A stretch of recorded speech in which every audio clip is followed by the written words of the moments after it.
Hello साथीहरु, आज म चाहिँ सोल्डरिङ आइरन अनबक्सिङ गर्न गइरहेको छु। सोल्डरिङ आइरन चाहिँ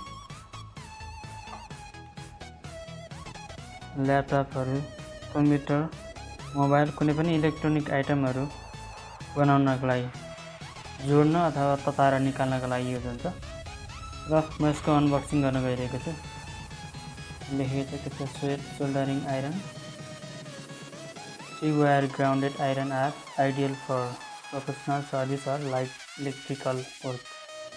Iron plated tip and stainless steel construction offer longer life, high quality, long lasting ceramic type heater.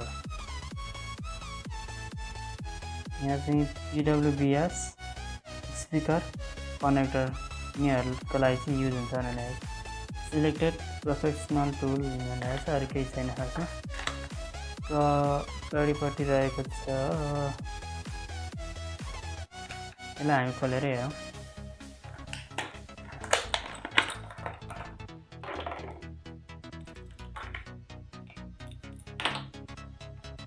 यो चाहिँ भयो सोल्डरिङ आइरन।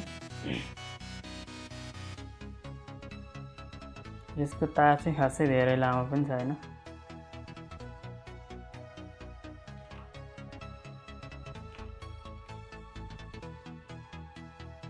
यो चाहिँ रहेको छ 60 वाटको।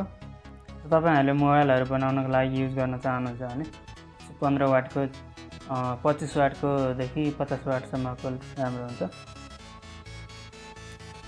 र यसको के छ हेरौँ। यो रहेको छ रोसिन फ्लक्स।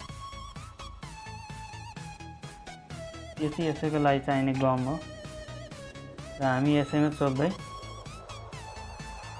कहाँ जोड्नु पर्ने हुन्छ तारहरु चुनेको ठाउँमा यहाँ चाहिँ यसरी टाल्नु हुन्छ। यो रहेको छ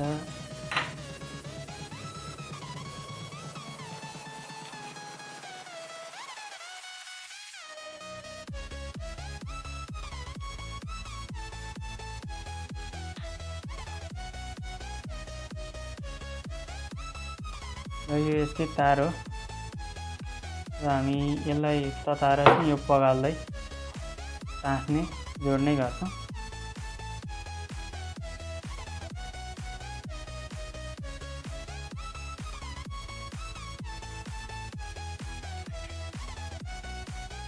र यति नै थियो यसको अनबक्सिङ। खासमा यसमा केही पनि छैन।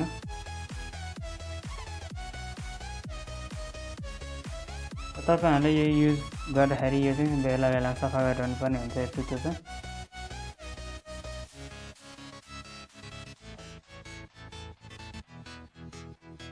तपाईहरु पनि यो युज गर्न अथवा खरिद गर्न चाहनुहुन्छ भने तल लिंक दिएको छु, त्यसबाट किन्न सक्नुहुनेछ। र तपाईहरु मेरो च्यानलमा नयाँ हुनुहुन्छ सब्स्क्राइब गर्न भएको छैन भने प्लिज सब्स्क्राइब गरेर बेल आइकन पनि थिच्न नभुल्नु होला। हस्, थ्यांक यू। यति नै थियो मेरो अनबक्सिङ।